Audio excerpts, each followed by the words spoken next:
I'm Cyrus Webb, president of Shadowplay Entertainment, Conversations Book Club, and the host of the literary show, The Right Stuff. A National Day of Reading is Saturday, November 21st, 2009. For kids, reading their own writing can be the ultimate reading experience. It's empowering, it's relevant, and interesting to the reader, and it's a chance to be heard without interruption.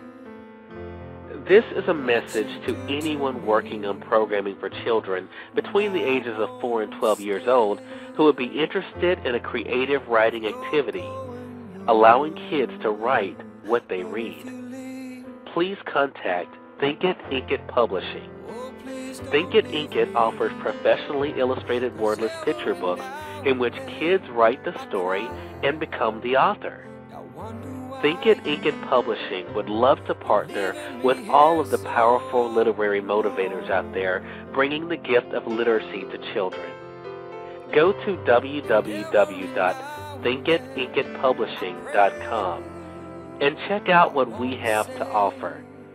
And email us if you would like to talk further. Thank you so much for your support, and we look forward to working together to bring the joy of literacy to many.